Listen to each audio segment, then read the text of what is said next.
Okay, so now we need to get into it. Like, we really need to start talking basic facts. Well, we kind of have. What have we talked about today? The first part of our day was about thinking about the difference between memorization and automaticity, right?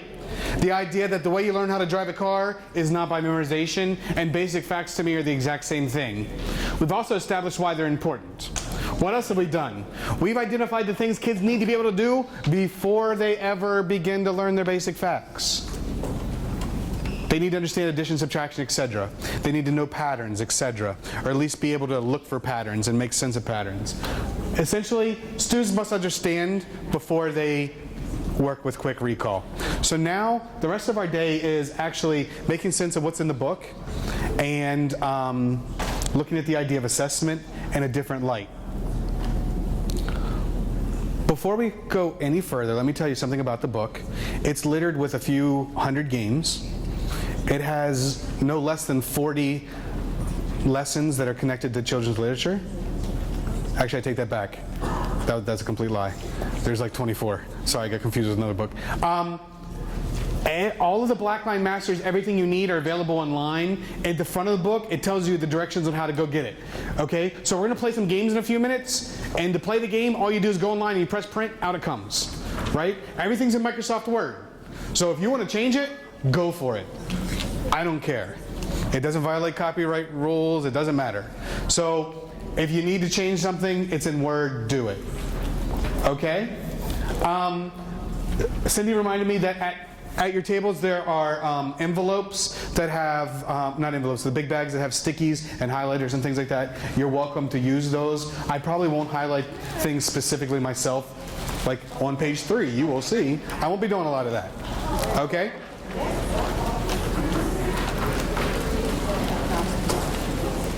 All right, off we go.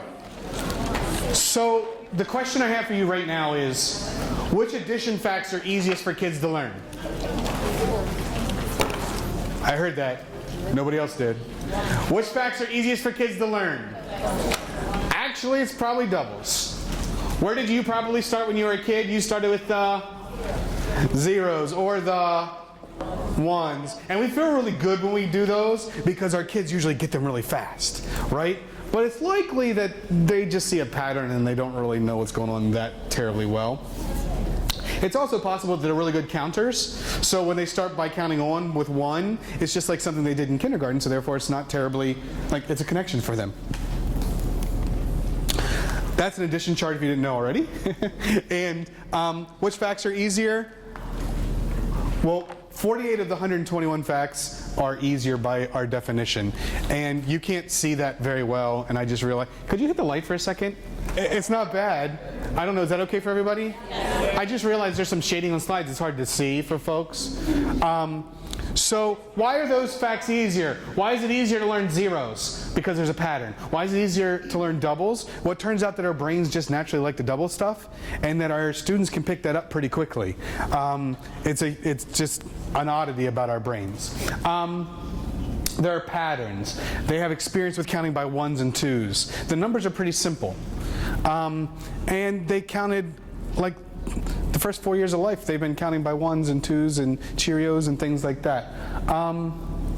It doesn't help terribly, I apologize. Yeah. It's okay. It's okay. So, I'm sorry you can't see the screen right now very well, but if we look at all of the zeros, all of the 1s, all of the 2s, and all of the 10s, you can imagine that chart being really, really full, right? When we applied the commutative property, it means even less. I'm sorry that you can't see it, but essentially 65% of the facts are the easy foundation facts. So when we talk about our kids knowing facts, they actually are in pretty good shape when they just know the foundation ones. Foundation facts make up the large majority. That's a little easier to see. Do you see the pink? So the pink are 21 facts that aren't foundation facts, that are a bit more challenging. And you're like, oh, wait, there's more than that. Well, if we apply the commutative property, it's only those, right? As if you know 8 plus 9, then you know 9 plus 8.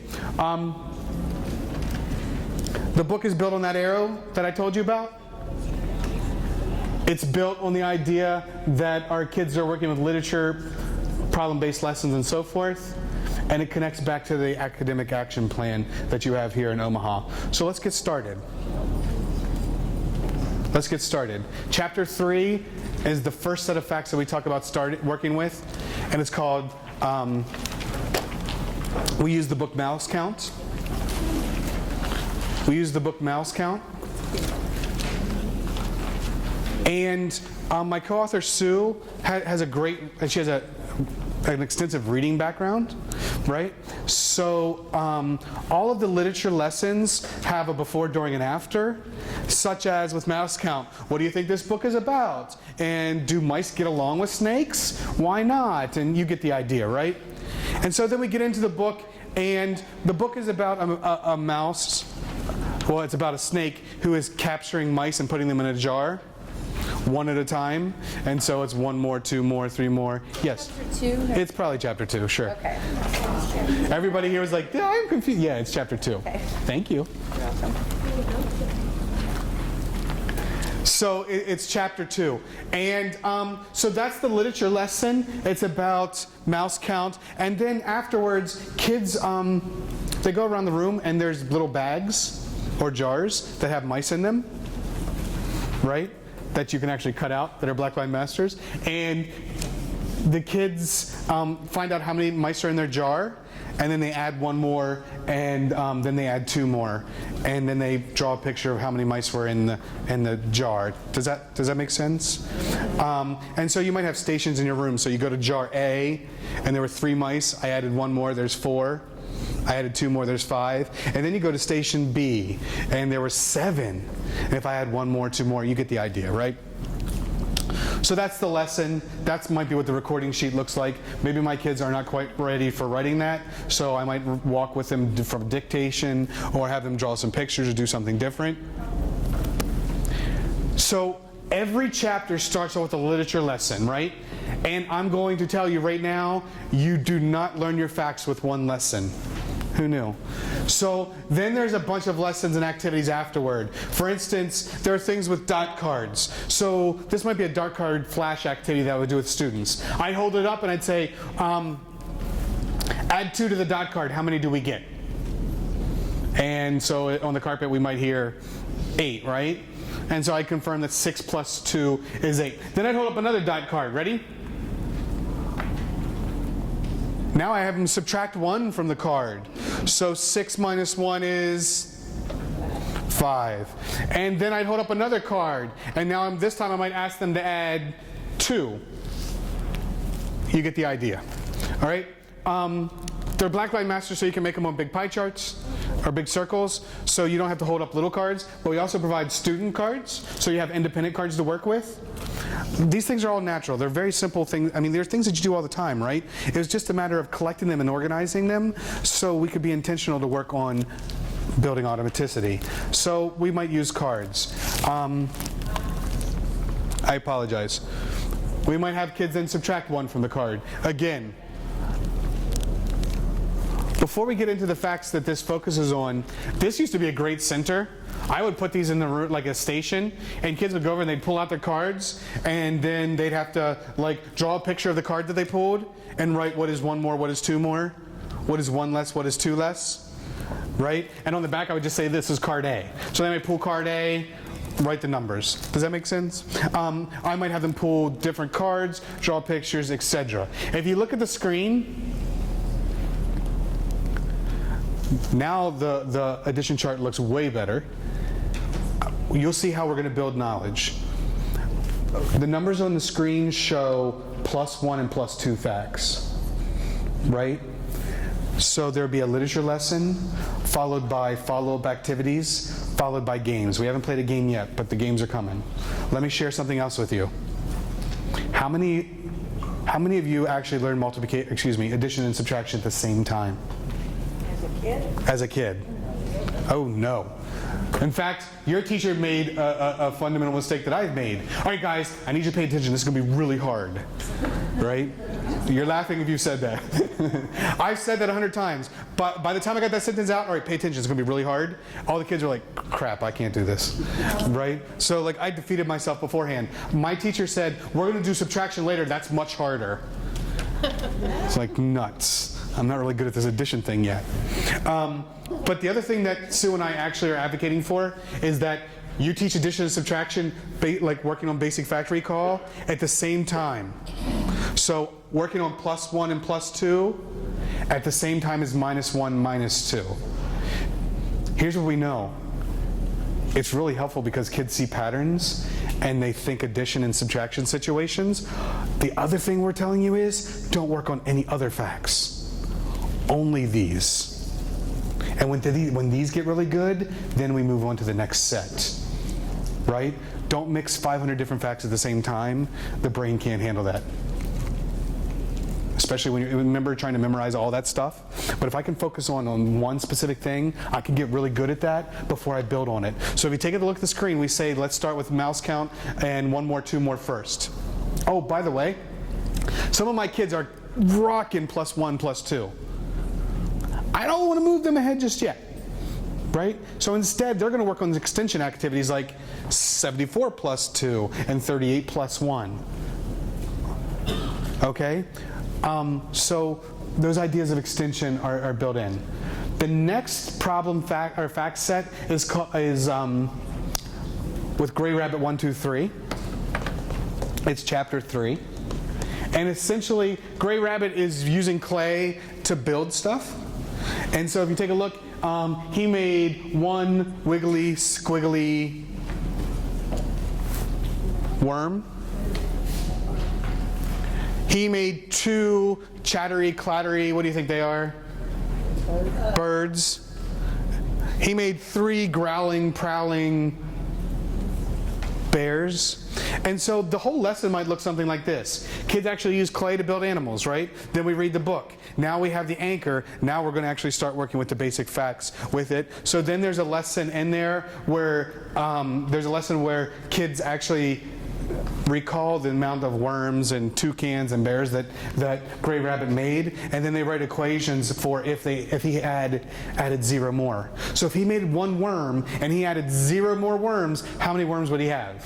And it would be 1, right? So that's the introduction to the lesson. I told you that there's follow-up activities. There are lots of follow-up activities. There's also lots of games. Let's go ahead and play one game right now. Can you turn in your packet to fill the chart? It should be, wait for it, right there. It's on page 7. It's on page 7. All right, so here's how this game is played. May I borrow your dice for a second? Just one? Thanks, Kristen. All right, so here's how the game is played. I don't know if you've ever actually seen a shaded out addition chart before. I really hadn't until soon I started talking about it. If I want kids to focus on just one part of the addition chart, shade out the rest of it. Right? So now they're not confused with like where numbers and how do these rows work, and I shade it out. And so the game is really simple. Me and a partner take turns rolling dice or pulling a fact card, which is the actual directions from the game, or spinning a spinner. Because I was traveling, I only brought dice. Here's what I'm saying to you. When you print out the game board, you're like, I don't have any dice. Use a spinner. Spinners are included in the game, or in the online resources. Hey, I don't want to make spinners. Okay, use the fact cards. They're in there as well. All right? So for now, we're just going to use the dice. And here's how the game is going to be played. I'm going to roll. Whatever number I roll, I'm going to add 0 to it and record it on the addition chart. Then my partner's going to roll. Okay? Then I'm going to roll again and fill out a number. Let's say I roll a 2, I would have put a 2 right there, right? The next time I roll a 2, I can put it over there. The next time I roll a 2, I lose my turn. If you can't fill the spot, you lose your turn. The first person to complete their chart wins. Does anybody have any questions? All right, you're going to play for about 2 minutes. Yeah. No. These are 0 through 9. So then you're not going to be, so you don't playing. I don't want to spend all day playing games. It's kind of fun to play games. I just wanted you to experience the game so that you're more likely to remember it and use it. So a couple other things you'll notice.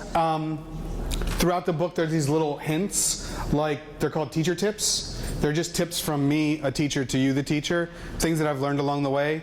Sometimes they're helpful, sometimes you're like, that's stupid, and you turn the page. But one of them is like managing games and using games, and one of the tips is that I loved my kids playing games, but sometimes I was a little worried what they were doing with the games, right? So you might want to add something to this, where a piece of notebook paper where they have to write down the equation as they go. That becomes the accountability sheet, right? Or another tip is that I didn't want my kids practicing the wrong facts. For instance, I didn't want them practicing 4 + 0 = 12. Right? So what I would do is I would give the other kid a calculator, and so when it was my turn to roll, I would do it, and then the quality control was my partner. Does that make sense? So those types of tips are throughout the book because two things. A, I want kids to practice the right facts, and B, I want to make sure that they're actually practicing. So that game is called Fill the Chart. And we'll talk more about the games that are available throughout. So if you take a look at the screen, I don't know how well you can see, those are actually shaded. And those are shaded because you've already mastered those. Those are +1, +2. And now we just added to that list zeros, right? And I can extend those ideas by adding 0 to larger numbers. So the sequence that Sue and I are proposing are start with +1, +2, then go to +0. And as I noted, addition and subtraction like this. Actually, that's not true. We actually say that focus on addition, +1, +2, the first half of the chapter. The second half of the chapter is -1, -2, right? Get good at +1, +2, and then flip the script, for lack of a better catchphrase. Anybody know this book? Yes. What do you notice about our cookies? They all have dots. And they look like they're subatized a little bit, right? And so what we do for this chapter, and I believe it's chapter 4, we are about to add 10. And so the activities, we read the book, we talk about the book, whatever, and then kids pull their own chocolate chip cookies, and they're posed with problems. So they pull a cookie, and they write down how many chips their cookie has, and then they have to figure out how many chips would it have if I added 10 more chips. Make sense? Right? Pretty straightforward. Nice activity. Right? And so I do a recording sheet. I can go to stations in the room. You set it up however you want. The Blackline Master, that's a screenshot of it. It prints off. It's a full page. You don't have to use paper and pencil. You could just have kids draw, work on the whiteboard or record in other ways. So the first half of this fact strategy is adding 10. And I just told you that Sue and I are talking about adding first and then going to subtraction. So this is adding 10. Ready? The second half of the chapter is focusing on Don't Eat the Teacher. A good book, right? And so we use that book for subtracting 10. And so the problems look something like this. Tell me what you notice. Sammy's friend had 13 markers. Sammy ate 10 of them. How many were left? There were 19 books. Sammy ate 10. How many are left? Sammy ate 10 jars of paint. There were 18 jars of paint. How many jars are left? What do you notice about all three problems? They're all subtracting 10, right? So we read the book and then we're working with problems. You also might notice that we provided not all subtract from, like there's different actual problem solving structures up there. And the whole idea is that we're just exposing kids to the idea of subtracting 10 with the book. Sorry. I told you about follow-up activities. So one of the follow-up activities is where students are grabbing numbers like 17 and then they're taking 10 away and they're recording the equation. So that might be a follow-up activity. Another follow-up activity might be a game called Difference Maker. We're not going to play Difference Maker right now. The entire book has 10 games. Wait a second, huh? The entire book has like 10 different games that we've modified to work with all of the facts. So as a teacher, you don't have to spend time teaching games. You can actually just spend time with kids learning facts. And I'll give you an example of that in a few minutes. But that activity, that's an activity, a game that could be played. I know that you can't see that very well, but just imagine for a moment that the 0, 1s, and 2s are shaded in, and we just learned the 10s. So Sue and I advocate for starting with 1 more, 2 more, going to adding 0, going to adding 10. I know that your text series might be a little bit different, right? And so that's a good conversation to have with your coaches, with Cindy, about how do you put the sequence together that makes the most sense for your instruction. I also want to talk to you about the idea of extending +1, +2, -1, -10. So there's some other ideas in here, right? This idea of extension. Take a look at the screen. I'm thinking of a number that is 1 less than 43. What number is it? 42. I'm thinking of a number 10 more than 72. What is that number? And so I might have kids write those types of riddles. I might use those riddles as a quick warm-up. I might do things like this. Can you make that on your paper? Oh, it's a tic-tac-toe board. Sorry. Just make a tic-tac-toe board.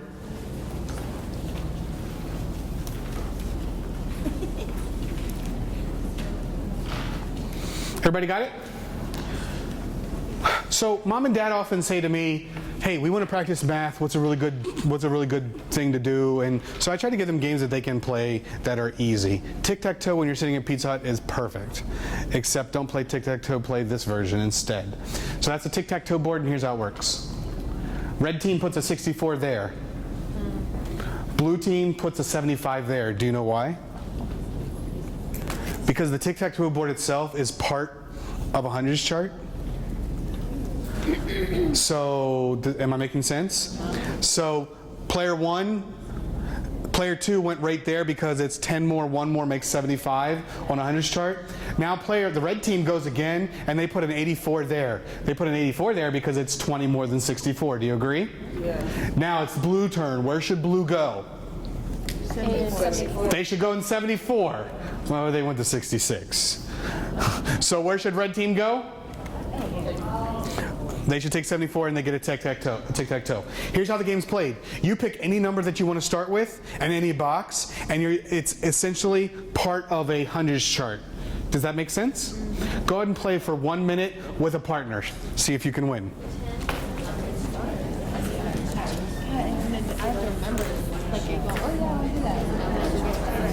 Okay, so I'm going to ask you to stop. You get the idea, right? Why did I bring it up? Because I know we're talking about basic facts, but the fact of the matter is, kind of a pun, that we're trying to have mathematicians or develop mathematicians that connect their learning of adding 1, adding 10 to bigger ideas. And so games like this or activities like this are an extension of the basic fact work. And I think as teachers, I at least lost that. Like I would focus in on basic facts and my kids wouldn't get to see how they extend to something else. Right now you're a kindergarten teacher and you're like, well, I don't work with all these things. I get it, but it's important to know where things are going so that you're laying the groundworks for them, right? And let me share just a couple other games with you about +1, -1, +10, -10. I did this activity a lot. Maybe you've seen it before, Aeromath. Has anybody ever seen Aeromath before? All right, so for those of you that are shaking your head yes, take a 3-minute nap. Everybody else, so it would work like this. Here's the hundreds chart. I started with 35. If I go up, up, over, what's my new number? 16. I go up to 25, up to 15, 1 more to 16. And so that would literally be the game. It's just a short little center. Kids would work with hundreds charts, and they just draw arrows and find out where the number is. It doesn't sound very complex right now, but you're wiring brains for something really powerful. Ready? 72. Down, left, down is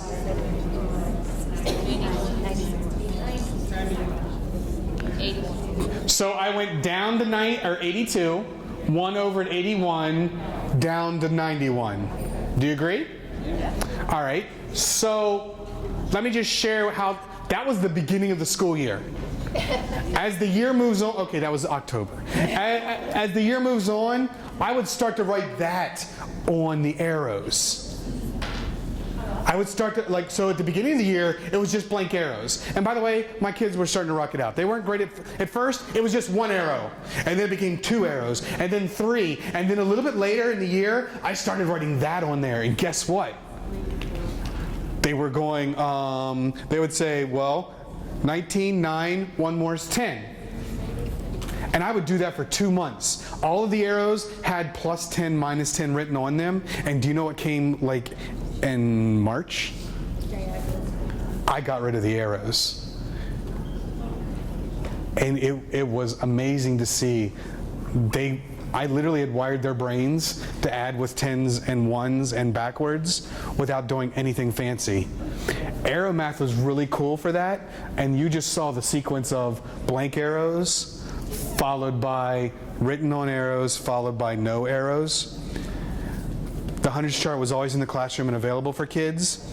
Why am I doing this with you right now? That is the same as 42 plus 19. Right? Yeah, I'm thinking. It took you a second to think about it. All you're doing is working with decomposing numbers by their base, by 10s and 1s, but really, really powerful. So why did I share that with you?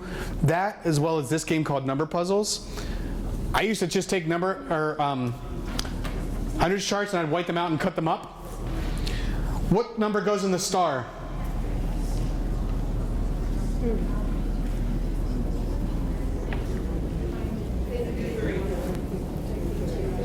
I love watching this because I see people and their pens are. How many people like 53 as a solution? How many people went 22, 23, 33, 44, and then back to 53? I just went down. Say what? I added 10, 10. Oh, you went 22, 32, 42, 52, and 1 over. Did anybody say 23 and then count down by 10s? Both of those work, right? 353. It's interesting to see our kids actually try to figure out each square, and then other kids that have higher strategies and say, oh wait, I could just add 10s down and across. Does that make sense? So why am I sharing this with you? The idea is, how do basic facts fit into the bigger scheme of number sense? And so these are activities that allow us to extend +1, +10 on a hundreds chart to get to bigger numbers. I don't want you to do this right now. Could you imagine what it would be like right now to take all of your dominoes and sort them into piles of doubles and not doubles? Like, you can figure out what that would look like, right? And so this is one of those follow-up activities that I was telling you about that kids would do after reading, after doing the literature lesson.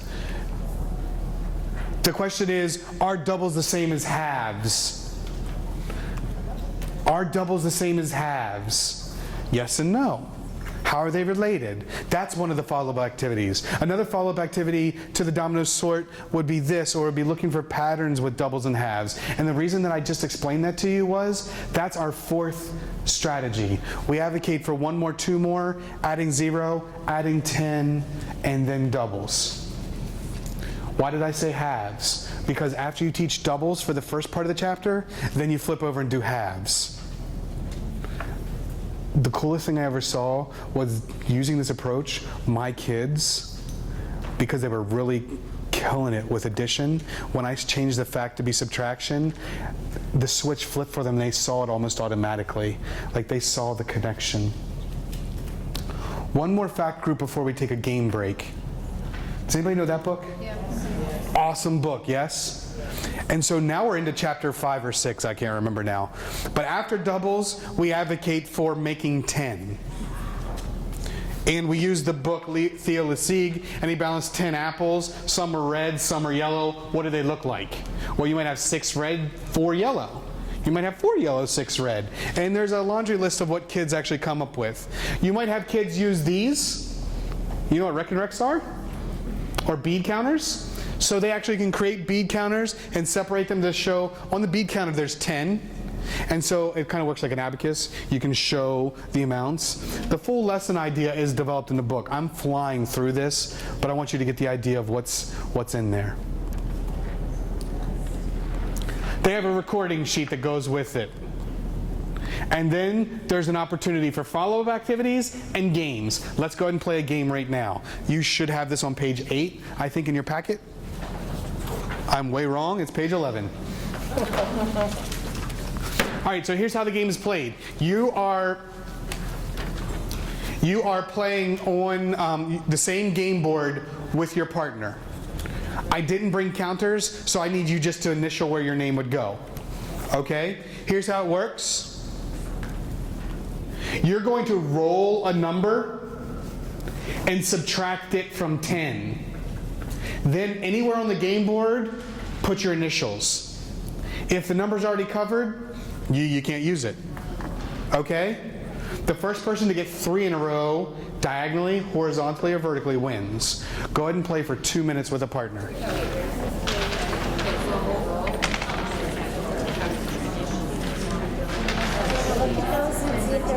Those are great.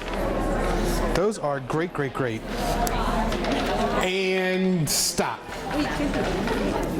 Do you remember playing a game at the beginning of our day today? We played Target 100, and I said to you 3 questions. I said, how would you use it? What would you look for? How would you modify it? Every game that Sue and I provide to you, I'm posing the same 3 questions. You could modify this game by providing kids with a calculator. You could modify this game by saying that once you put your counter on a spot, if somebody else wants to take it and they roll it, they could flip it over and it could be their counter now, kind of like Othello, right? Here's a modification. You have to write down the equations. That's also the assessment.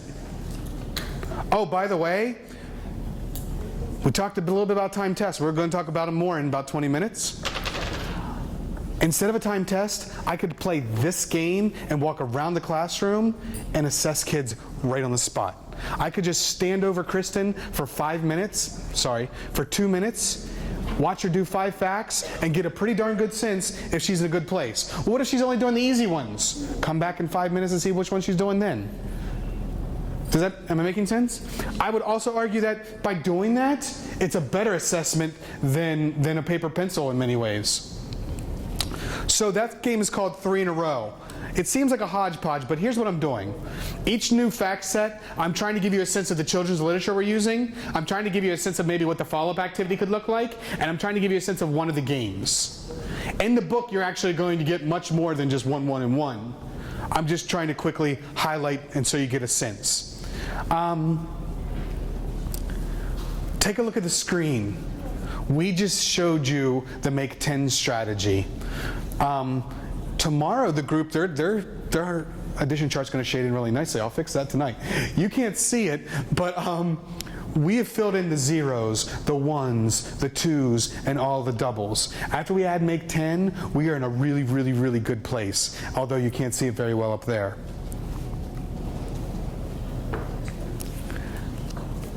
Does anybody know that book? I read that to a little girl in my house 37 days in a row. I know. She doesn't want to hear it anymore. However, and the reason I know that they're exactly 37 days, I counted them. Like after the first night, I was like, oh, you want to read it again? After day 30, I'm like, really? So we used that book, Diary of a Worm. We used Diary of a Worm to introduce the next fact set, which is Make 10 and some more.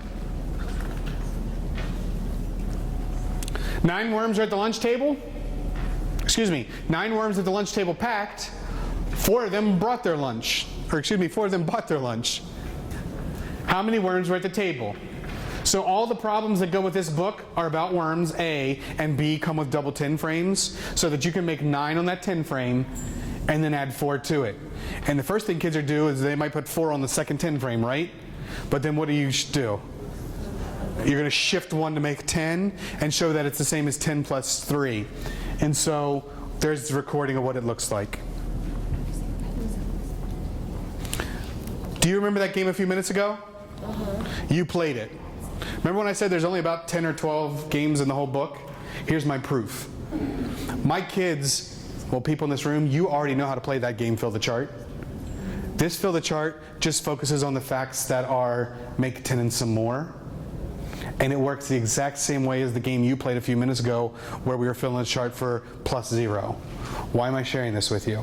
So that when you see the new games and new options, you know that your kids have played them. You understand that there's actually a lot more games than what first appears, and that you print all of them off as you see fit. Look at where we are now. Look at where we are now. Like, that's really starting to fill up. Those are all of the using 10 strategies. So now we need to take a break, but we're not leaving the room.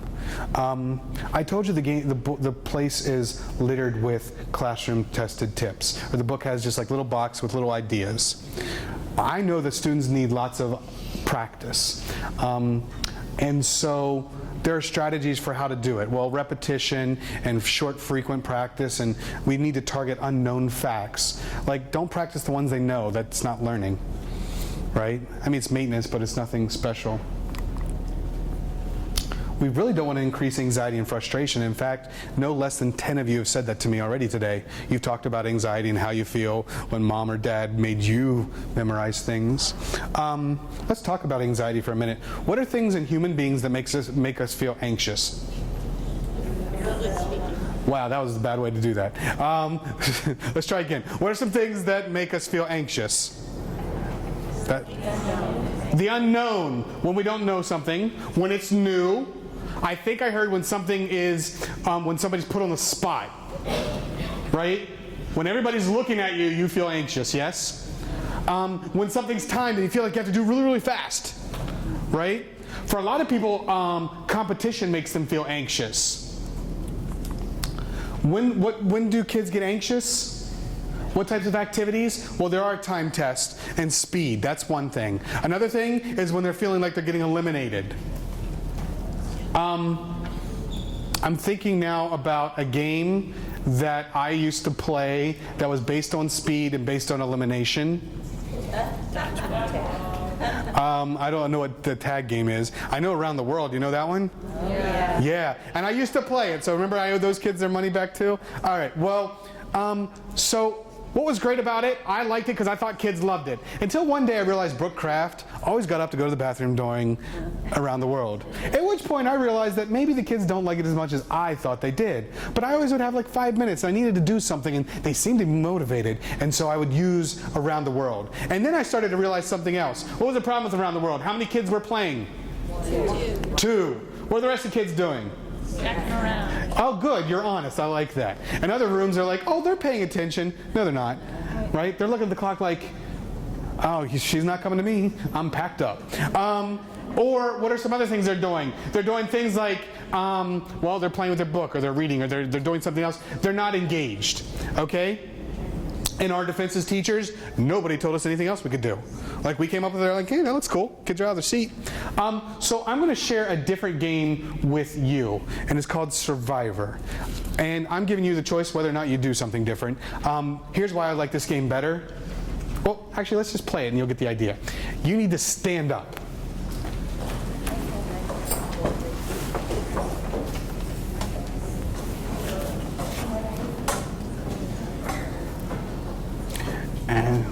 All right, so I don't know if everybody can see me. I'm short, so probably not. Jordan, you're really messing this up for me, for those ladies back there. So here's how the game is played. I'm going to just model it for you with a few people in the front, but you'll get the idea. So we're focusing on +9 right now. Or +2. And that's okay, I didn't give you good directions. Ready? This is exactly how it would go. Don't call out. Angie. 11.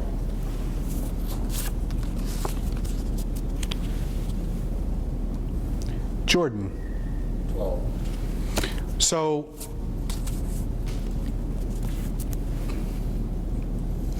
Mickey. 7. Jordan, can you get this one wrong this time? I think you can. Jordan. 8. Jordan, have a seat. So right now you're like, you said don't eliminate anybody. Jordan, you're not out of the game. If I call on you again and you get it right, you get to stand up and pick 2 people to sit down. Right? So I keep going, and so I hold, I pause, I think, and then I call on Molly. 8. And then I keep playing, and this time I'm holding it up, and I call on Jordan.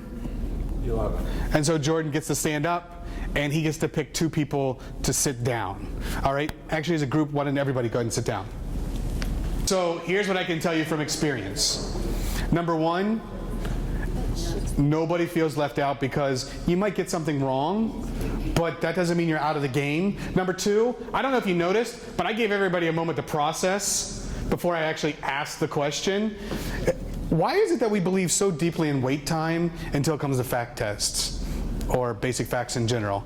Like, we are like all about wait time, and then we're like, tell me now! Whoa. Like, the hell is wrong with us? Right?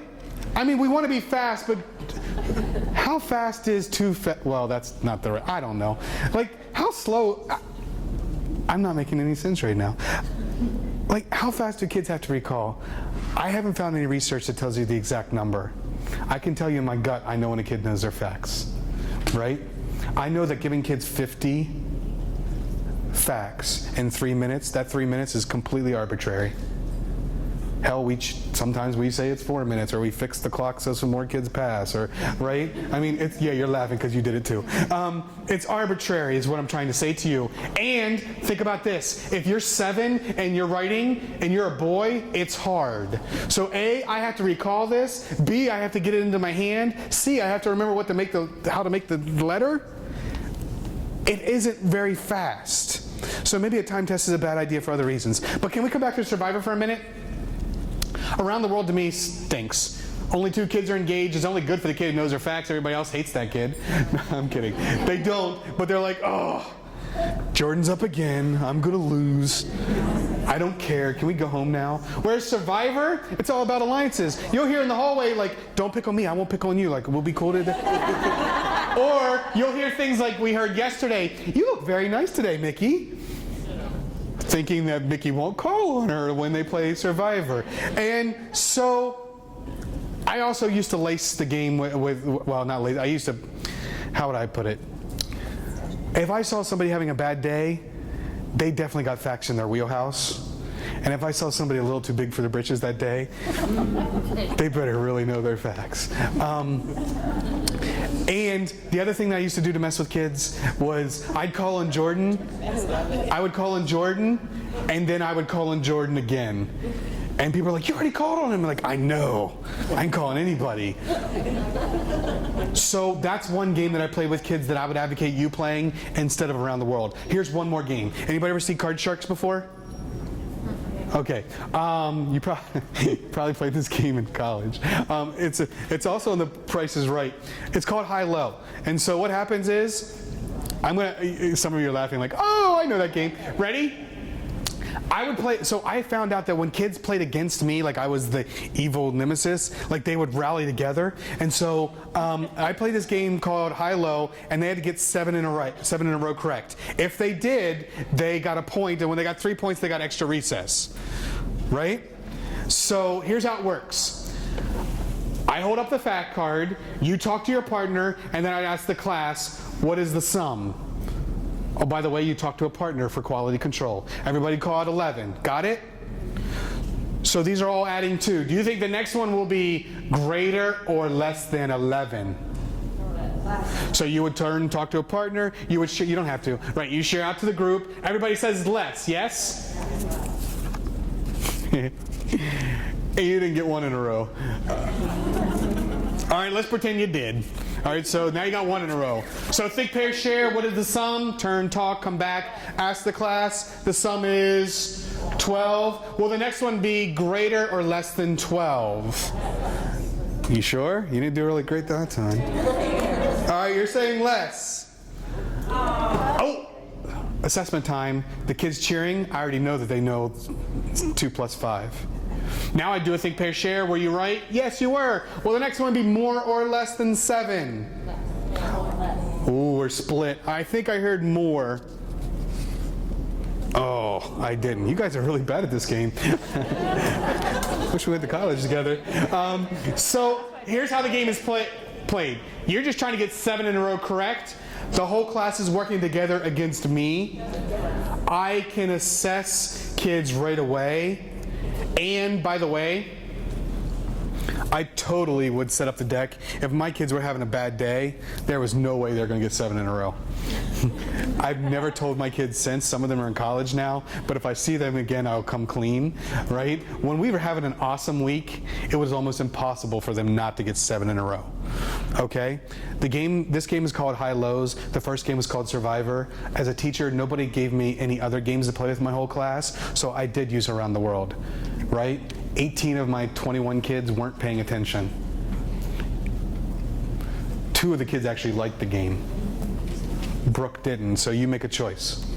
That was High Lows. Both of those games are in the book as thumbnails, and I need to go over a couple more things before we wrap up for the day. Our last set of facts, we're getting close to the end.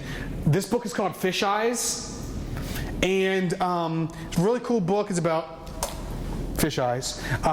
It's about, well, it's not quite, never mind. Anyhow, we added problems to it. So there were 5 striped fish and 6 spotted fish. How many fish were there? And so after I read the book, partners would work on, like I'd cut out the problems, and different groups would work on different problems. Then we'd all come back together. There were 3 smiling fish and 4 striped fish. How many fish are there? What do you notice about the add-ins in those problems? They're neighbors. They're near doubles. So the last set that we share with teachers in the sequence is near doubles or using doubles. I can double 5 and add 1 more. I could double 6 and take 1 away. We don't actually tell kids what they have to do. We'll let them make up their own mind. What's important in their classroom is that kids talk about which one that they plan for, or which one they use. After that, there are some writing examples, there are dictation examples, there are things like that, as well as games. Do you remember at the beginning of the day where we worked with dominoes? Yeah. Then there was a double activity where I had you sort the dominoes. Another activity might be, can you sort the near doubles and the not near doubles? And so that's a great time for a center or a follow-up activity where kids are practicing with near double facts. Somebody asked me, where did I get the dominoes? I'll tell you, Amazon. They're pretty cheap, actually. But here's how you search for them. 9 dominoes. Yeah, just put in 9 dominoes and search till you find them. I would tell you they're not expensive. You notice they're light, and you can throw them and not hurt anybody. If you have kids like that, I'm assuming maybe you do. A couple other things I want you to know. The dice. I brought 10-sided dice for a reason. Many of the games we use work with regular dice and math, and so kids get really good at 1 to 6. 7, 8, 9 falls by the wayside. So I would encourage you to use those or digit cards. If you don't have dice, just print out some digit cards and cut them out. Where do I get digit cards? In the book. Like all the Blackline Master tools, etc. are there. We're not going to play this game because I'm out of time almost. This game is called Match 'em Up. It's actually pretty cool. It's my favorite game. I used it with our daughter to see if it worked. I should tell you that right now. All the games in the book were actually used with kids to see if they liked them. At one of our schools, Gorman Crossing, they found the kids actually didn't want to go outside for outdoor recess, or for indoor, during indoor recess, they were playing basic fact games instead of Battleship. That's when I told Sue, I think we're probably onto something, right? The other thing that was cool was that teacher was like, hey, I got an extra 15 minutes of fact practice today. I'm like, yeah, and so one more thing about the games. You could give a homework sheet that does 25 problems. Or you could send a game home and have kids play the game with a sibling or with a mom or dad, and there's less homework for you to check. And they just record the addition facts or the subtraction facts, and that's proof that they did their homework. So those ideas are embedded in the book. Let's talk about this game real quickly. You ever played memory before? Yeah. So this works just like memory. Those are the near double facts, and those are what the near double facts look like when you break them out. So all kids would do is they'd flip over a card like 4 plus 5, and they'd look for the match. doubles plus 1. Really simple, right? But it did a great job of reinforcing what the heck was going on with near doubles. There's more games like ladders. Ladders is a cool game. You find a sum or a difference, and you just put it on the ladder. The only trick is the ladder has to be in order from least to greatest. So you have to be really thoughtful about where you put numbers, right? And some of it's dumb luck, and some of it's strategy about numbers. These are activities that are follow-up activities or centers. So you have a lot of those. You also have ideas for how to manage games. So that pretty much wraps up the fact sequence. We've included things like accountability tools for when kids work with games. How do we keep them accountable, right? I used to print out this slip all the time. That's an original. I used to print that out, and I would give it to a group and say, you're going to rate your partner today. Oh, they were cutthroat. John did a really good job, but he talked too much. Right? So I would just turn them against themselves. So if you look at the screen, you see the near doubles. So that's what Sue and I are recommending. 1 more, 2 more, adding 0, adding 10, doubles, making 10, using doubles. In fact, there is one more set. But if my kids left elementary school knowing all of those, having all those quick recall, I'd be really, really happy. There are 2 facts that are left. We actually wrote a chapter for them, right? Because we didn't want them to be forgotten. Sorry, I lied. There are 4 facts left. Okay? And the whole idea there is that we use a fact we already know to get to them. Okay? Let me reiterate.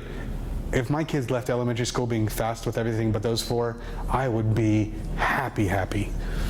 But there's a chapter there so that they can know all of their facts.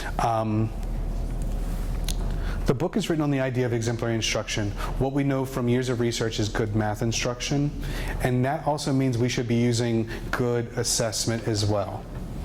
So the last part of our day is only about 7 minutes long, and it's about assessment. Then we're going to have closure, and then you're out of here. But we need to talk about assessment. Throughout the book, we lift up children's literature. We lift up the ideas of exemplary instruction. We need to think about exemplary assessment. You just told me a few minutes ago about things that make people anxious, and time tests are one of those things, right? I worked I was teaching an undergrad class, and their first day they had to talk about how they felt about math, and this girl was giving all these words, and then I realized what she was actually describing a time test. Like all the ways that math made her feel because of something she did in 2nd grade. I thought, wow, that's a huge problem. So things that make kids anxious are speed and elimination type activities. When we think about assessment, we have to think about what's the point. That's one of the pictures from the book. That's my favorite picture ever. Like, just, by the way, he wasn't having a bad hair day. That was every day. Every day looked like that. But the point is, what is the point with assessment? So let's talk about that for a little bit. And I'm also going to tell you that we do actually use time tests in my district occasionally. The rule is you can use them once every 3 or 4 weeks, right? You can use them once every 3 or 4 weeks. So it's still a data point. It's just not the data point. And it's not the obstacle to liking math. Let me come back to this one last time. Memorizers are the lowest achievers. It's not an opinion, it's actually a fact. But mathematicians will say things that it's really important to deeply understand math, and that mathematics is not a speed game. That mathematics is a subject that requires not fast thinking necessarily, but the ability to talk about their slow, deep thinking about math. That comes from a mathematician who does know his facts, or her facts. So what role does time play? Well, if you're going to be fast, you probably should time it, I guess. So what role does time play? How might we lessen anxiety? I told you just now that our district actually uses them once every 3 or 4 weeks. We actually put at the bottom of our time test that this should be given once every 3 or 4 weeks so that mom and dad would make sure that they understand as well. We told all of our administrators the same thing. And We also told them that you don't have to use our time test. You could do something different with them. These are things that I used to use. Instead of counting down to the timer going off and freaking everybody out, I would count up. And when you finished, you just wrote your time on the sheet, and I'd keep track of that, right? Here's what really ticked me off about time tests. Not that it freaked kids out, but they would finish, or they wouldn't finish the last row, and I didn't know if they knew it or didn't. It was blank, right? So I didn't even know what I needed to work on. So counting up let kids complete the test, and then I could measure if they were getting better, right? We would set goals around those things. So last week I finished the test in 4 minutes and 35 seconds. Next week, or in 2 weeks, or in 3 weeks, my goal is 4 minutes. And like I'm trying to get better, right? It also, when I count up, takes into account other things. 6-year-olds don't have the best fine motor skills. You probably already know that, but we assume they do, so we're like, hey, you should be able to do a problem in 3 seconds. So 10 problems is 30 seconds, and right? Well, the problem is that they can't. And so by counting up, I take into account that every child is different. Not just their processing, but their ability to write. Take a look at the colored pencils. It ticked me off that I didn't know if kids got it right or wrong. So I would set a timer for 3 minutes or whatever the number was, and they had to use a regular pencil. When the timer went off, they had to switch over to a colored pencil and complete the test. All that let me do was compare whether or not they knew things accurately and what they knew quickly. And so I understand that a principal is in charge of their building and responsible for lots of things, right? And that some of our principals want these traditional tests used. So instead of like maybe getting rid of them right away, we can have the conversation about, well, could we do them in a more thoughtful way or in a different way? Last but not least, and most importantly to me, what about just an alternative to that? Like, what are some alternative assessments? And so we're going to spend just a moment with those. The idea of individual fact tests. I could pull Jordan over right now while the rest of the class is working on a center and just use some flashcards or ask him about some facts and get data from that. That's kind of like a conference interview, but slightly different. Maybe I sit down with a fact check with a student and talk about them as they go through it. No timer, right? You are all trained professionals and you're really good at your craft. Trust your instincts. If you are watching a game and you see that somebody's doing a great job, like, give them credit for that. Like, that's an assessment that should count as well, right? So using your classroom, your observation is a data point. And then, using the progress graph. Let me give you 2 examples that we have provided in the book, and there's some other tools in there. But 2 that I'm going to lift up are, sorry, forgot that was there. We're going to talk about the interview process and the observation. We want to have high expectations. We want to recognize their progress. We want to have reasonable expectations, but we still have to figure it out. So that doesn't mean we can't give assessments anymore. That observation sheet is in the book. There's a couple others. You can print them out, put them on a clipboard. Kids are playing games or doing something. You walk around, give them a 3, 2, 1. You do that over a couple of days, a couple of weeks. You get a data point that says yes or no, he knows his facts. Another thing is that thing right there that prints out. And that's a recording sheet for an interview. So while my kids were playing a game or at centers, I might call individuals over and do a quick interview with them. There's directions for how to use the interview, but here's what I'm going to share with you. These are 2 interviews from Clemens Crossing Elementary when I knew that this is a good idea. 3rd graders, multiplication, division. That's hard to see, but take a look now. 8 times 3, she didn't know it fast, but then she said 24, and so I checked it off that it was known, because guess what? Knowing it's half the battle, and speed's not everything. But then I asked her, well, how do you know? And she said, well, 8 plus 8 is 16, and 1 more 8 makes 24. I never would have found that out on a time test.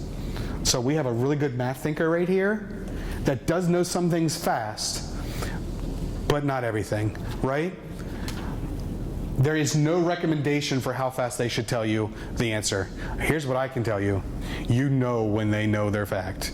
If it gets the slightest bit uncomfortable, they probably don't know it really fast.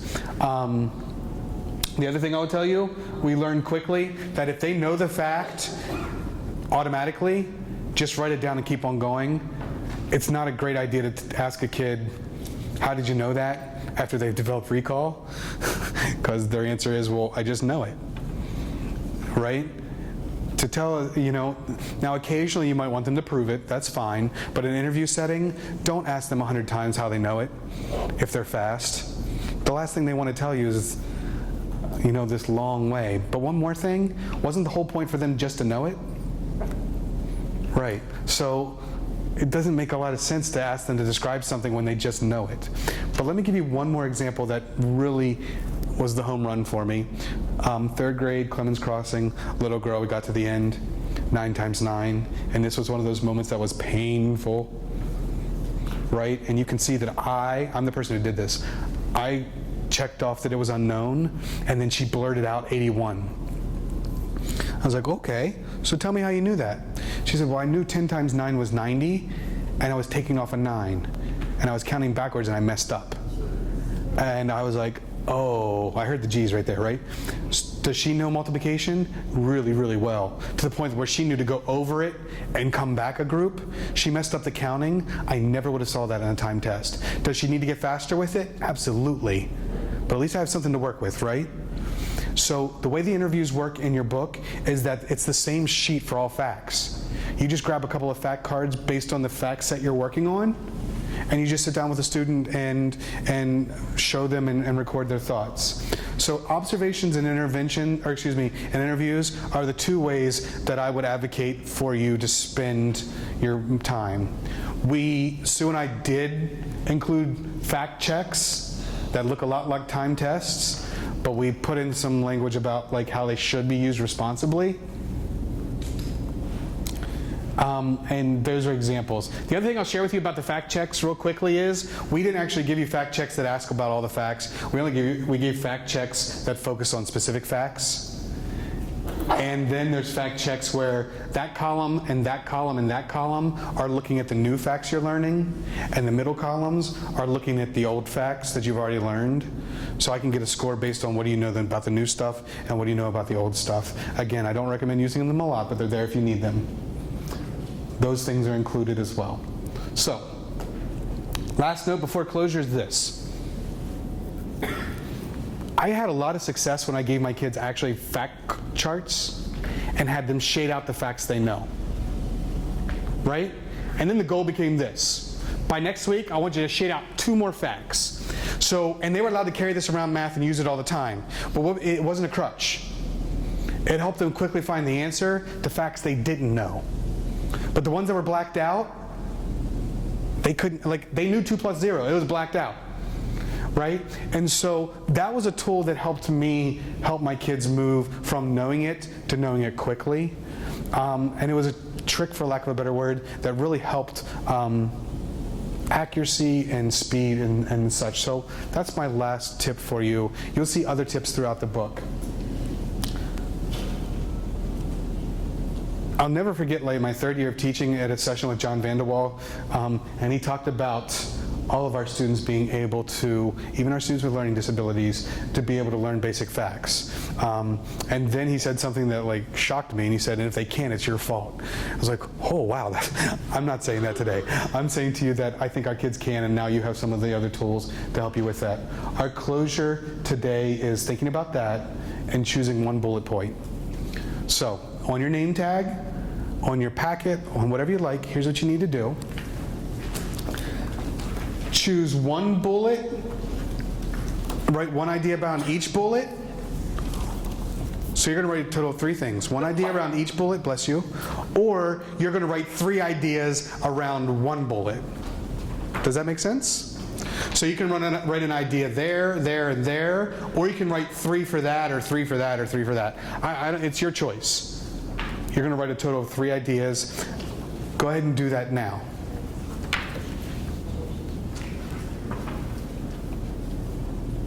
Okay, so everybody has a couple of ideas written down. Can you turn to a partner and share one of the reflections that you have from today? Turn to a partner and share at least 1 idea. Okay, so if you could wrap up your sentence. Here's how we get out of here today. We'll get out just a moment early. As a group, you've had an opportunity for closure with the 3-2 or the 3-to-1 activity, or the 1 of 3 activity. Closure is really important. It's the ability for our kids to debrief what happened that day, right? It's not like stand up and push in your chairs. It's an opportunity to really process. So let's talk right now. As a group, I'm looking for 4 ideas. I'll give you one and then we're out of here. So what do you want to say? You've had a chance to write 3, talk to a partner about 1, and what do you want to tell me? What do you want to tell everybody else? Connection to best practices. I'm sorry, I'm going all the way over there. I'm getting my steps. No, go ahead.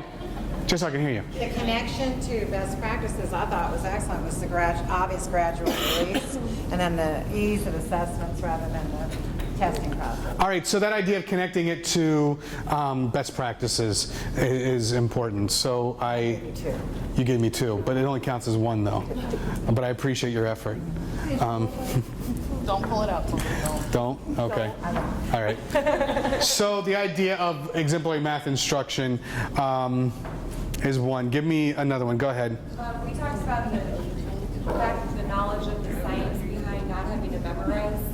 So you can kind of explain that a little better, because I think parents maybe are stuck in the old ways of doing things. Oh, good. So the science of what's actually happening here. And so we're just not making stuff up. We're actually sharing sound research-based approaches to things. That's good. So memorizing probably doesn't work because you didn't memorize a car. And so developing automaticity. Good. 2. That's 2.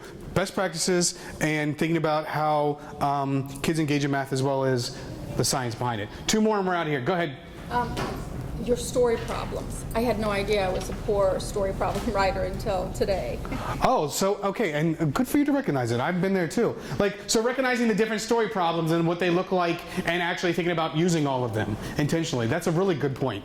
And needing that before you work with basic facts. That's 3. I need 1 more and then I'll share you mine. No more around the world. That's your choice, not mine. But I agree. So thinking differently about the games that we use with kids, and just because it's a game doesn't make it fun for kids, or that it's engaging for kids. So thinking about Survivor or something like that instead. So my aha is you all have been fantastic today, and that even though it's basic facts and it seems like kind of a boring topic, I think that you saw the clear importance, but also how we can think about it in a more dynamic way. That being said, thank you for a good day. If you could put the materials in the middle. Question. If you could put, oh, sorry. Cindy would like me to ask questions. Are there any questions? I've answered them all. I forgot to bring up questions. One thought about books. We selected books that should be in your media center. If they're not, it's a good conversation to have with your media specialist, and they're working on a list to get that out to media specialists so they know that the books are available. Right? Sorry, I forgot that. Okay, now bye for real. Have a great summer, great school year. Thank you. Thanks.